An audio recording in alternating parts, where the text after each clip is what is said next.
Hey, this is Sasha. Thanks for joining me in today's video. And what I want to share with you today is buying versus leasing a car and what makes the most financial sense. So stay tuned.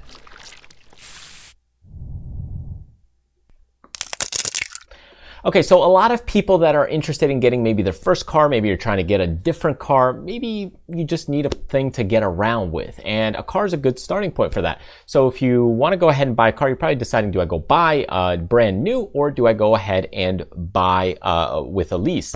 So you might also be considering, hey, if I buy, do I buy new or used? If you're kind of leaning buy new versus lease, you're probably thinking, hey, I want a new car. And I will tell you that in most cases, leasing is the bad financial choice in terms of monetary. However, in certain situations, like if you own a business, you're deducting the car, maybe you want a brand new car every 2 to 3 years. You don't want the headaches of constantly exchanging things or selling things to private parties. You don't want to do a lot of the maintenance or have a maintenance person taking care of the car. You can just bring it to the dealership. Leasing in that case is a good choice. However, when you're really looking at the financial side, the dollar for dollar cost, buying typically makes the most sense, especially if you take care of your things and really keep up with them. So I'm going to show you here an example real quick. When you're going in and looking at the difference between buying versus leasing, but really when it comes down to it, buying makes the most sense. And here we go. Let's take a look here on paper real quick. Let's say we're going for a generic car of about $25,000, Honda Accord, Toyota Camry, something general to get around. And as we check things out and we're looking for something like that, like a Camry, here's one for about $27,000. What's going to happen here is you've got terms. So you could go ahead and get the car. Let's say you buy the car and you might have like a loan percentage and so on for 60 months. It's a little bit, a little bit more than the lease. So you could see almost double. In fact, this is why people lean towards the lease, because it sounds and feels like a good deal. Because most people, what happens is they just don't have a lot of money in their bank account. A lot of people in the United States, on average, have less than $2,000 in their bank account. So they look at the monthly. What can I afford on a month-to-month basis? This is what my friend that works in banking tells me. He says, hey, most people just look at the monthly. If I can make the monthly and I can get something new, that's what they go with. Unfortunately, it's a bad financial choice in the long run in terms of, again, dollar for dollar. So what they do is they look at this monthly estimated lease. It looks lower, it looks good, but keep in mind here, you've got a limit on miles. And you've got a few other things here that go into that. So if we're looking at it from that perspective, and we're starting to add things up. So let's say we go ahead and do $255 a month. Okay, so this is a month, and we multiply that times 36 months.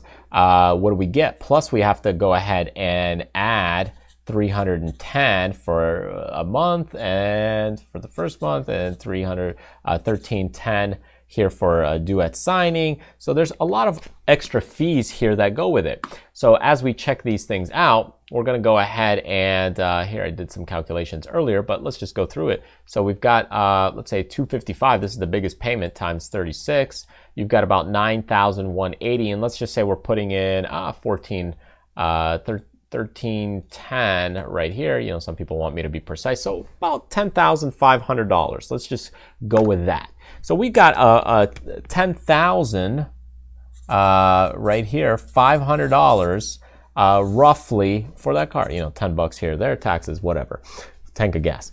Versus $25,000. Now keep in mind, this is a 36-year term. If you go over, they're going to hold you hostage. You got to sign another contract. Or if you go over in your mileage, you might have to pay a penalty and fees and a lot of other things. So this becomes a problem. So in 36 months, that's it. You're done. You don't own the car. So think of leasing as basically renting. It's kind of like getting a hotel room for $200 or $1,000 a night. Once you sleep in it or use the hotel room, or once that time expires, you're done. You've just paid $500, $1,000 for that hotel room, and now you don't own it. You don't own that room. It's just to borrow it.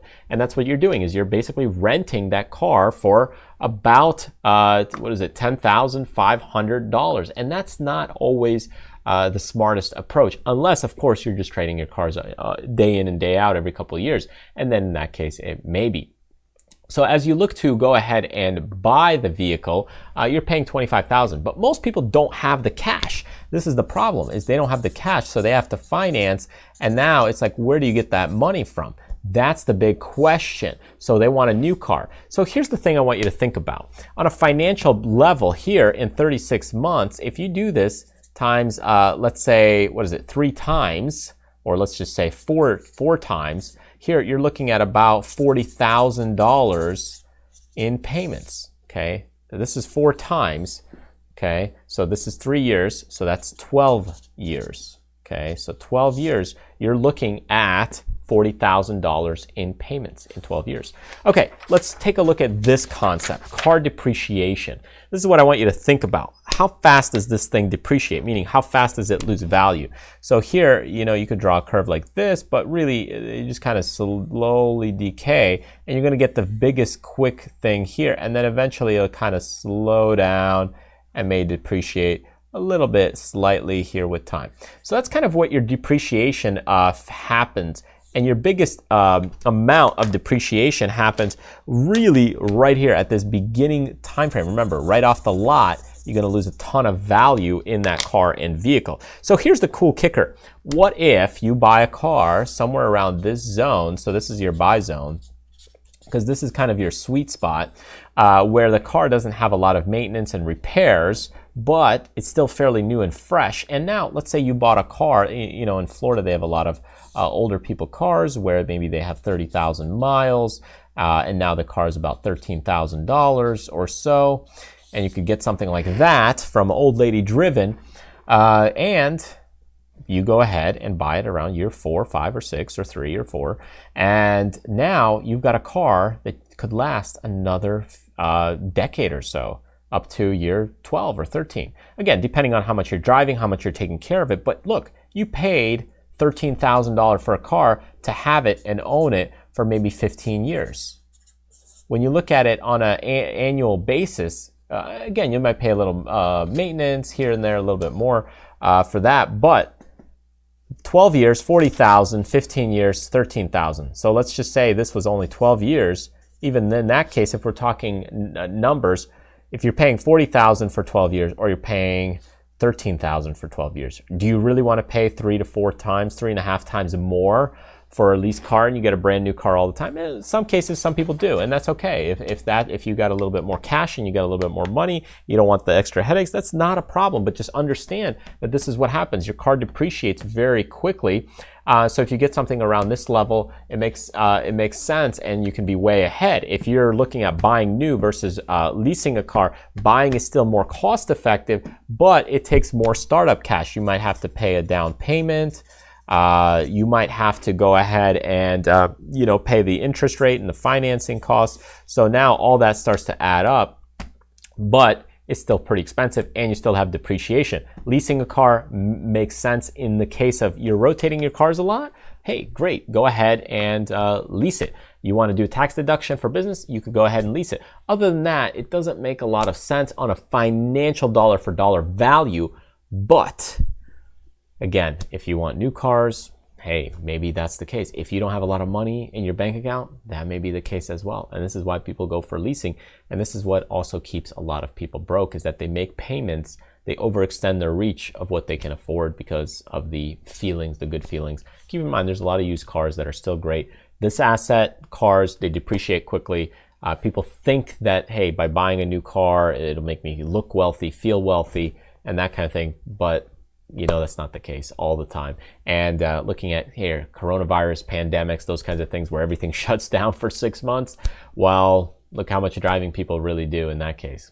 So anyways, thank you so much for joining me. Hope you got a lot out of this video. There's some great freebies on our website, so go ahead and click this link right there, and you can go ahead and download some of those freebies. Go ahead and check out some other great videos, or subscribe to the channel if you're brand new. Thanks again, and I will see you next time.